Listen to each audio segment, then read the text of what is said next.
Kita akan melanjutkan pembacaan buku Start With Why karya Simon Sinek.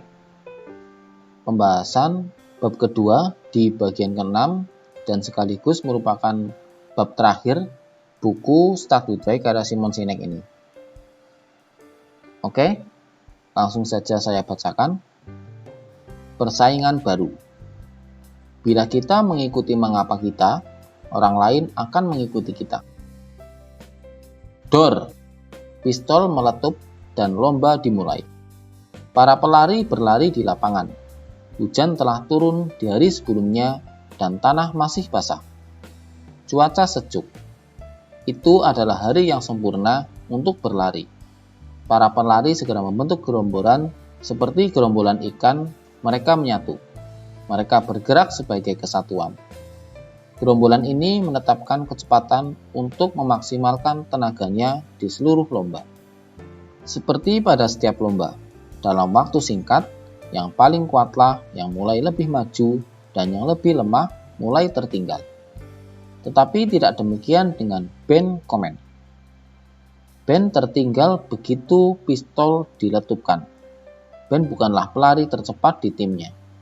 Malah sebenarnya, dia yang paling lambat. Dia tidak pernah memenangkan satu lomba pun ketika berada di tim lari lintas alam Hanna High School. Ben menderita cerebral palsy. Cerebral palsy, suatu kondisi yang seringkali disebabkan oleh komplikasi di saat lahir, memengaruhi gerak dan keseimbangan seseorang. Masalah-masalah fisik akan terjadi sepanjang hidup. Bentuk tulang punggung yang berubah menciptakan postur tubuh yang seakan-akan memuntir. Otot-otot sering sekali memicu dan refleks motorik sangat lambat. Kekuatan otot dan sendi juga memengaruhi keseimbangan. Penderitanya seringkali memiliki cara berjalan yang tidak stabil. Lutut-lutut mereka saling bersinggungan dan kaki mereka diseret. Bagi orang luar, mereka tampak canggung atau bahkan rusak. Gerombolan pelari semakin jauh di depan, sementara Ben semakin tertinggal. Dia terpeleset di rumput yang basah dan terjerembab ke tanah yang lunak. Perlahan-lahan dia bangun dan melanjutkan. Dia terjatuh lagi. Kali ini menyakitkan. Dia bangun lagi dan terus berlari. Ben tidak mau menyerah. Sekarang gerombolan pelari sudah tidak tampak, dan Ben lari seorang diri. Semuanya hening. Dia dapat mendengar napas beratnya sendiri. Dia merasa kesepian. Dia tersandung kakinya sendiri lagi, dan dia terjatuh lagi.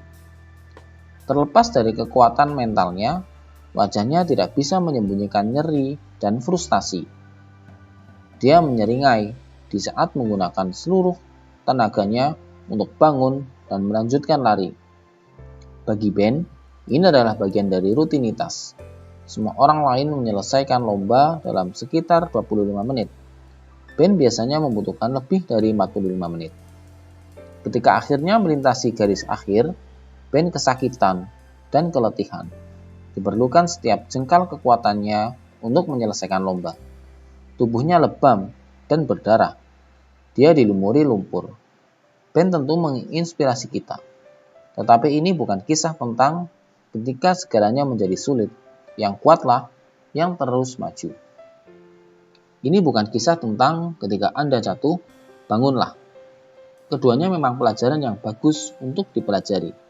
Tetapi kita tidak membutuhkan Ben Komen untuk mengajarkan pelajaran itu kepada kita. Ada lusinan orang lain yang bisa kita lihat untuk mendapat pelajaran itu. Misalnya seorang atlet olimpiade yang menderita cedera hanya beberapa bulan sebelum pertandingan, lalu kembali berlomba dan menang. Pelajaran dari Ben jauh lebih dalam. Sesuatu yang menakjubkan terjadi setelah 25 menit. Ketika semua pelari telah menyelesaikan lomba, mereka kembali untuk berlari bersama Ben. Ben adalah satu-satunya pelari yang ketika dia jatuh, seseorang akan membantunya bangkit. Ben adalah satu-satunya pelari yang ketika selesai dan 100 orang yang berlari di belakangnya. Apa yang diajarkan oleh Ben kepada kita adalah sesuatu yang istimewa.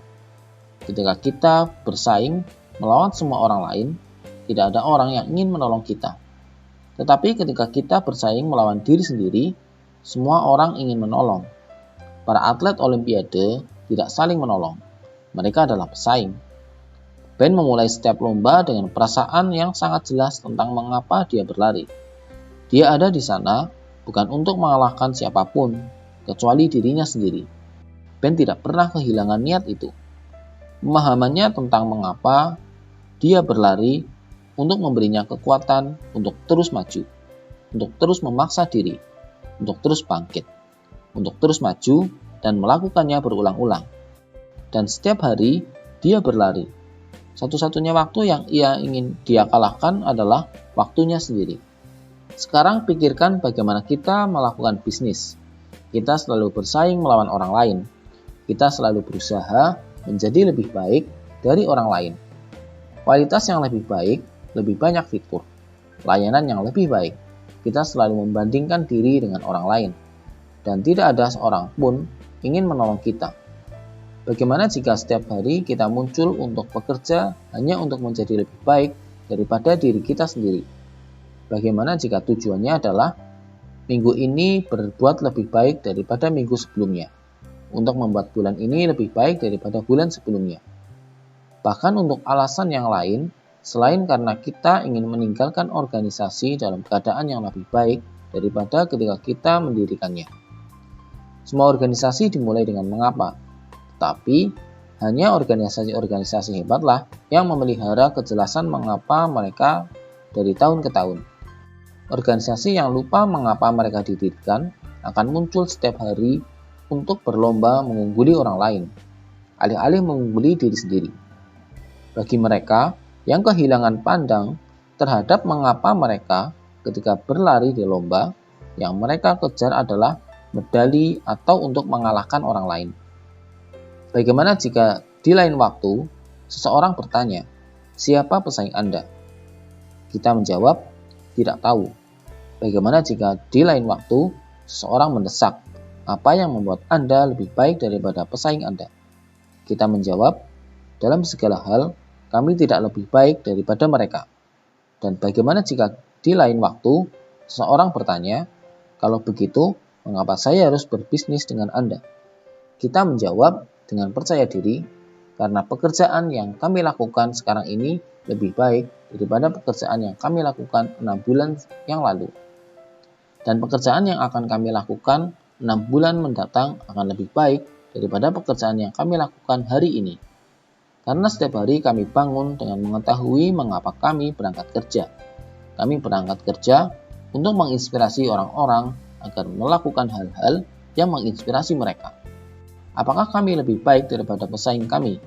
Jika Anda percaya pada apa yang kami percayai dan Anda percaya bahwa hal-hal yang kami lakukan dapat menolong Anda, maka kami lebih baik. Jika Anda tidak percaya pada apa yang kami percayai dan Anda tidak percaya bahwa hal-hal yang kami lakukan bisa menolong Anda, maka kami tidak lebih baik. Tujuan kami adalah menemukan pelanggan yang percaya pada apa yang kami percayai dan bekerja bersama sehingga kita semua bisa sukses. Kami mencari orang-orang yang mau bahu-membahu bersama kami dalam mengejar tujuan yang sama. Kami tidak berniat untuk duduk saling berhadapan di depan meja untuk merundingkan kesepakatan yang lebih manis. Dan inilah hal-hal yang kami lakukan untuk memajukan isu perjuangan kami. Lalu dilanjutkan dengan rincian dari bagaimana dan apa yang kita lakukan. Tetapi kali ini, semua dimulai dengan mengapa. Bayangkan apabila setiap organisasi dimulai dengan mengapa. Keputusan-keputusan akan lebih sederhana. Kesetiaan akan lebih besar. Kepercayaan akan menjadi mata uang bersama. Jika para pemimpin kita patuh untuk memulai dengan mengapa, optimisme akan berjaya dan inovasi akan tumbuh subur. Seperti yang digambarkan oleh buku ini. Hal ini sudah terjadi sebelumnya, sehingga menjadi standar. Terlepas dari ukuran organisasi, terlepas dari jenis industri, terlepas dari produk atau jasa, jika kita semua bertanggung jawab untuk memulai dengan mengapa dan menginspirasi orang lain untuk melakukan yang sama, maka bersama-sama kita bisa mengubah dunia. Dan itu sangat menginspirasi. Jika buku ini menginspirasi Anda, tolong sampaikan kepada orang lain yang ingin Anda beri inspirasi. Demikian akhir dari buku Start With Why karya Simon Sinek. Terima kasih teman-teman yang telah menyimak dan mendengarkan podcast pembacaan buku Start With Why karya Simon Sinek. Dan selanjutnya saya akan membacakan buku dari salah satu request dari teman kita, yaitu buku The Alchemist karya Paulo Coelho yang akan saya bacakan di video berikutnya. Bagi teman-teman yang memiliki rekomendasi buku untuk dibacakan, tulis saja di kolom komentar. Terima kasih bagi teman-teman yang telah mendukung channel ini, dan terus dukung. Silakan share channel ini jika menurut teman-teman channel ini bermanfaat. Terima kasih dan selamat mendengarkan.